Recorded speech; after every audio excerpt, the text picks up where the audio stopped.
Ekigudde ku Fulufiga ne Frank Abaho kikabuka babayisizaamu eggaali babayisizza bubi nnyo akatambi kengenda okubeera nga nkulaga mu maaso awo. Nkusaba likinga video nawe atanaba kusubscribinga nkusaba osubscribinge ku ssaawa eno yennyini nnyini kankuwa akatambi nemulyoka mukwata looya bannange mukama ekiri kiki damage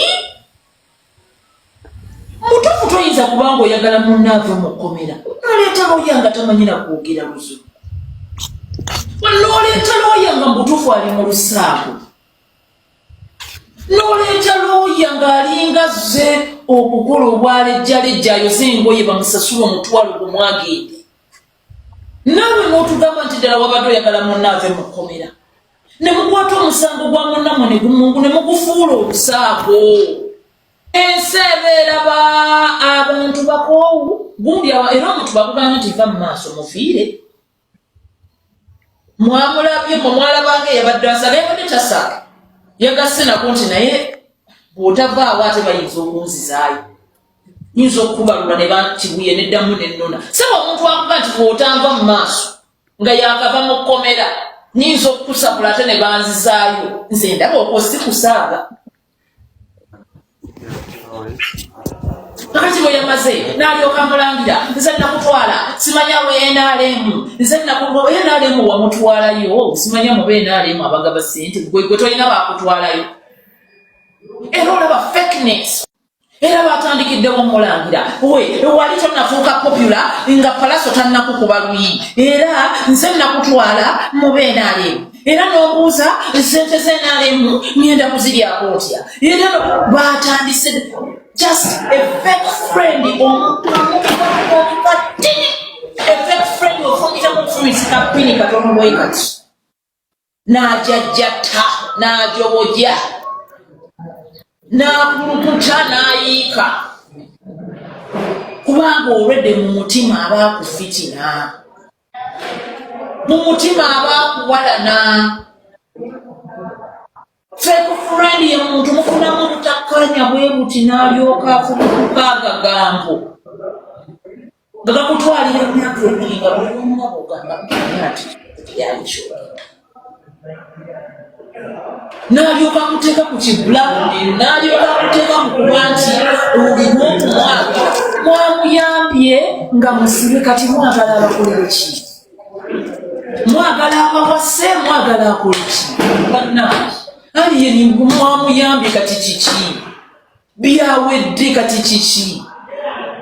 You want the guy to marry you, you want him to marry your mother, you want him to marry your sister, you want him to do what? Alien yerwanyeko nga musajja oyo looya yabadde mu kooti yabadde talina ntobe etaasa alien singa omusango gwayingidde mu legal battle singa omusango gwayingidde mu cross examination my friend oyo looya yabadde talina state gwawona ndowooza musajja watu yapimyepimya n'agamba bannange Christmas okunsanga mu nduuku omugezi kayerwaneko n'awanika omukolo ng'alaba lawyer. Oh my goodness. She's still a lawyer. A numbskull. Impersonating as a lawyer. Nawulirako Fulufiga ng'agamba bw'atu agenda kumusuubinga bw'abo be balawyer. Ezo damage nga z'otwala ne Namere mu kooti. Ezo damage n'oziyimiriza wali nga Namere ayimiridde wali. I can give you an unforgettable court battle. Nyinza okuwa eggwanga lino unforgettable court de Funfield court de eyeba Kampala Carnival. N'okwata ezo enzige. Those numbskulls, those demons, n'obayimiriza wali mu balooya ba Fulufiga baleese Namere mu court. Muwala wa Jane ayinza okubazza ku ssomero n'embazza ne mutandikira mu kindergarten. In one demo day, I must not be one of them from the Baloya P7 years in your fair Yamuka Nero school and Mujida. But Honorable Mount, Minister of Justice and Constitutional Affairs, Yaganza Kutubo about Twitter, his personal Twitter account. gye bayita excat n'afulumya kividiyo kyabo balooya nga naye yennyini minisita wa justice mujagamba justice Ugandan citizen. It would be mature and it would be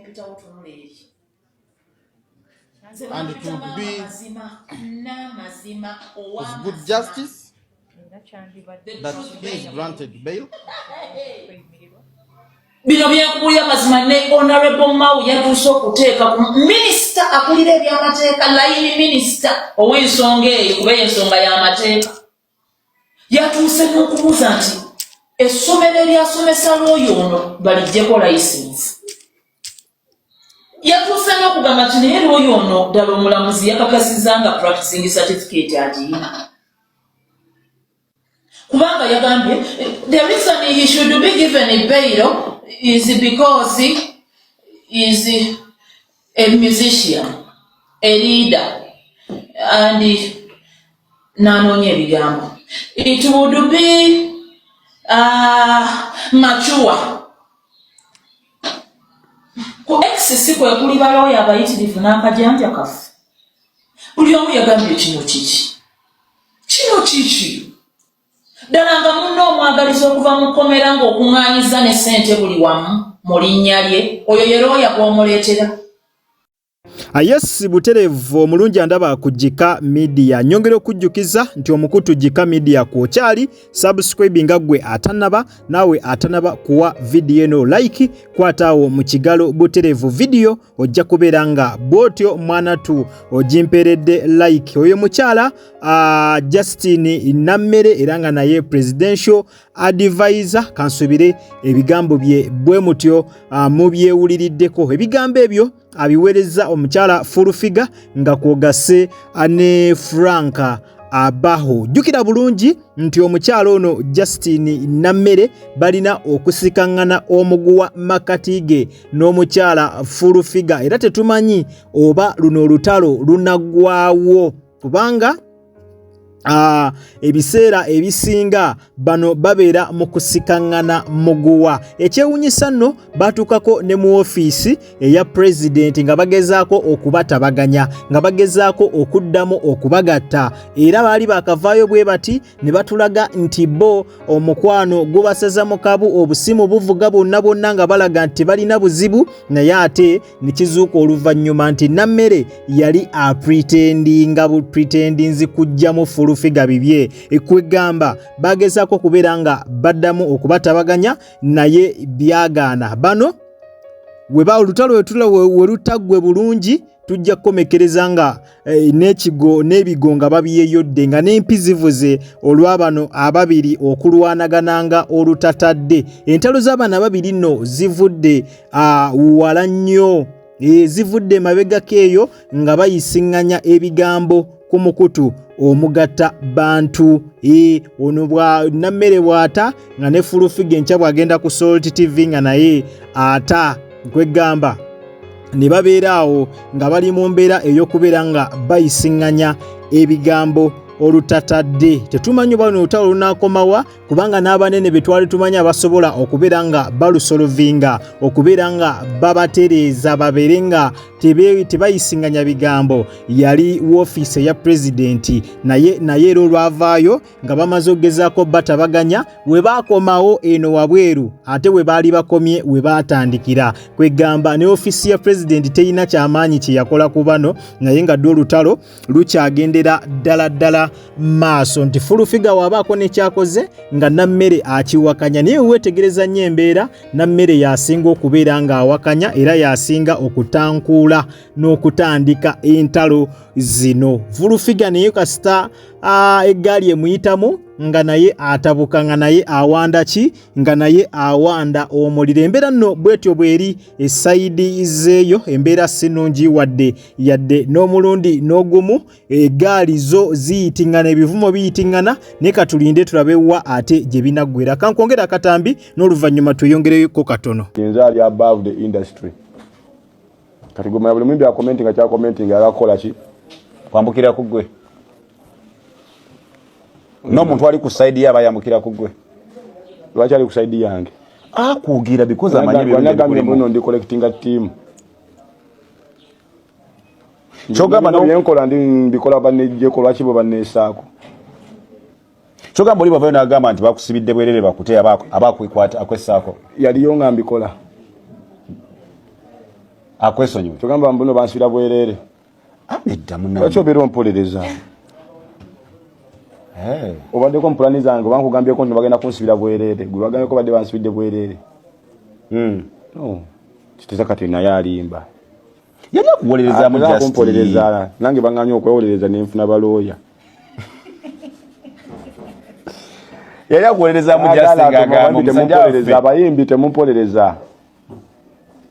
Naye ng'okimanyi mu bintu bimwe abaddemu era abayimbi abagenze ne bakuyimirira somewhere. Nkimanyi. Kati lwaki ogamba toyagala bakole? Ogambi yali ampolereza. Nedda ye ensonga yali bweti kanji kunnyonnyole naawe ombuulire. Ensonga yali bweti. Ng'ali kuyimbi kwevo kikunze kati tebo yeeno. Tebo yeeno. Ate nevu kati gwajawula ne mu bantu mwena muli bayimbi. Ate simumanyi ne tutinako mwogera bwe mukulaba ko ali kulevo ki. Muyimbi munno. Mwena muli banene. Mwena muli banene. Ndi munene. Kugwenza okuba si munene naye abantu bebo. Aba munene asigala munene. Tumwogere linnya ombuuze kati nga omumensionizi. Mwogere linnya se kumaze omutemaatema abantu bategedde levo kwali kati yogere linnya muyimbi. Omuyimbi.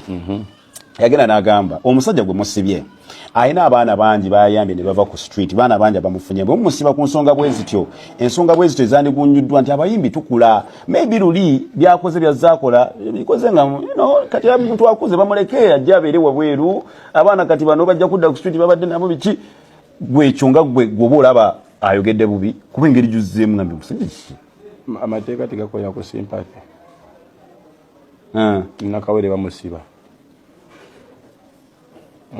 nkufuna nange nso kikola singa waba mwembi gwe bakoze eki basibye nefula olereza olumu nembeera nga mpolereza oba nensaidinga naye nembeera ku kiri katulwaninge twabe butya kivaamu onfuna yes buterevu ku mukutu Jika Media akwokyali nkujjukiza gwatanaba kulaikinga video nkusaba oberenga ogiraikinga ku ssaawa eno yennyini nawe atanaba kulabikanga o subscribinga ku mukutu guno genda maaso bwotyo oberenga mwana tu o subscribinga ku mukutu oyo ye mukulu Alien Skin ebigambo bye kansuubire mu byewuliriddeko wadde mu bye boogedde erinnya ly'omuyimbi gwabadde ayogerako tebali menshonize naye omuntu yenna agoberera amawulire naddala aga entertainment oba otegera butegeezaani omutuufu gwabadde ayogerako nawe atanaba mutegeera kamukutegeeze nti abadde ayogera ku mukulu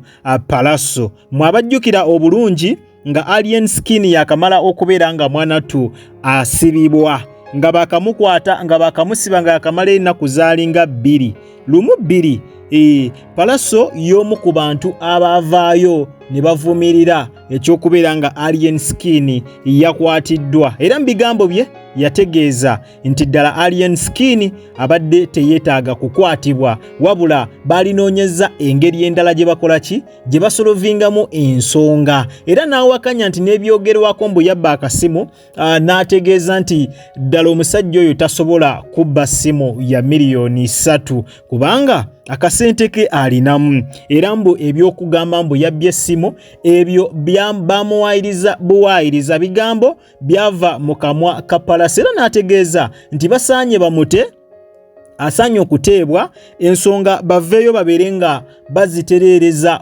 wabweru w'ekkomera kubanga bwe bamusiba baana bangi nnyo abagenda okudda ku street baana bangi nnyo babadde yajja ku street n'abasembeza n'abateeka ku fangoni nga yabaliisa yabalabirira kwegamba ng'obulamu bwabwe bukyuse n'embeera z'obubbi nga zibavuddemu naye kaakati bosi waabwe bw'abanga akwatiddwa kitegeeza abaana bonna be yali yajja ku street bagenda kukomekereza nga bwe batyo bazzeeyo ku street byali bigambo bya Palaso yayogera ng'omuntu omukulu wadde nga mu makati g'abano waliwo obutakkaanya bwenna bwe mumanyiko nti Pallaso yayisaako mu Alien Skin MP era MP ezo ze zaaleetera Alien Skin okubeera nga ayitimuka okubeera nga afuuka ow'amaanyi n'okutuuka wano waali yayitirako eyo sympathy card nga bamaze okumukuba MP ensi yonna n'etandika okujajinga Pallaso ate Alien Skin n'afuuka omwagalwa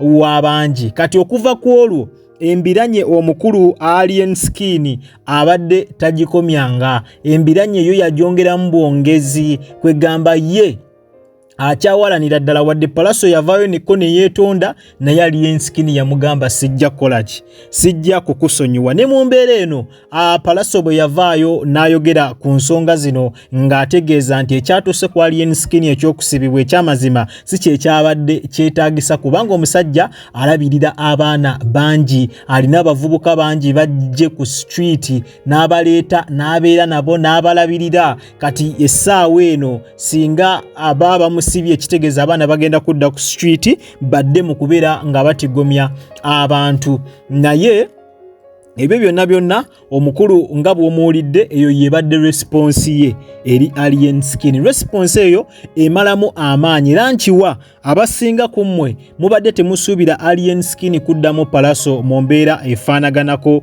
bw'etyo mubadde musuubira nti oba anaagamba nti kale muganda wange yambeereddewo izelo oba kale ne bakola ki entalo ne zivaawo omukwano ne guddamu kuba baali ba mukwano mu kusooka batuuke ne Alien Skin bamuyiseemu ko kumpi naye omusajja alina engeri gyazzeemu Alien Skin alina engeri gyazzeemu Pallaso ng'ali arrogant nnyo ng'alaga Pallaso kye yakola si kyamaanyi ng'alaga Pallaso yali ataapinga ku masannyalaze ge nga w'omanyi ennaku zino waliwo enjogera eyeeyogerwa ey'amasannyalaze nti nze nina amasannyalaze gwe tolina masannyalaze kati Alien Skin ye agamba Pallaso ogezaako okubeera nga amuwolereza ogezaako okubeera nga agamba nti asaana ateebwe yali ayagala bwagazi kutaapinga ku masannyalaze ga mukulu yali ayagala gezaako kubeera nga atwala ku masannyalaze ga mukulu kubanga bo tebakyalina masannyalaze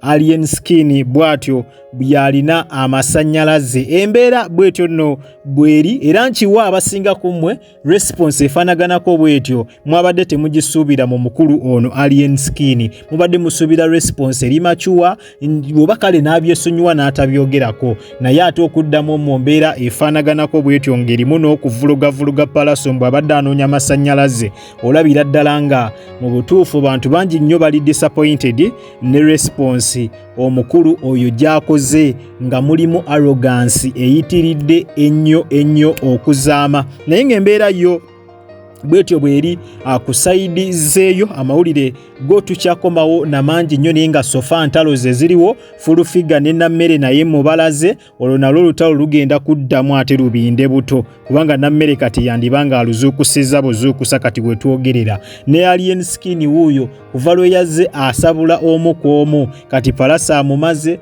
abawo yamumaze tetumanyi oba agenda kuzzaako ani naye nga zo entalo bwe twogerera zo zifuuse entalo tujja beera nga updates butereevu tuzikutuusaako wano ku mukutu ogwa Jika Media nyongera okujjukiza nti obadde ku Jika Media era nga gwe wenna atanaba kulabika nga osubscribinga genda maaso subscribinge olaikinge okomentinge ate era osharinge tewera kutaninga on notification bell yo butereevu ojja kubeera nga ofuna notification buli lwembeera nga nkuteeddeyo video empya nakugamba wosanga kalango wonna toka skippinga kubanga engeri gyonzo okulabika nga ate munnange osupportingamu emirimu gyange gino kwata omukigalo butereevu video eno ojja kubeera nga ogimperedde like mwabatobera ebweru w'eggwanga kusana mmwe abatulwaka mu ggwanga Uganda nyongera okwebaza timwebale nnyo mwebalire ddala temujjanga okwo omukama abampeera ekyo kyennyini kyemusingira ddala okwagala weekumire ku mukutu guno gwa Jika Media subscribinga likinga video tusinkane ne mu comment section nga tukubaganya ebirowoozo boyina kyonna kyagala tuwabulamu twesange mu comment section tukubaganye ebirowoozo tekemu n'okuwabulako eri omukutu gwonna ogwa Jika Media kale munzikirize mberekereze akuume atakumira mpeera mweraba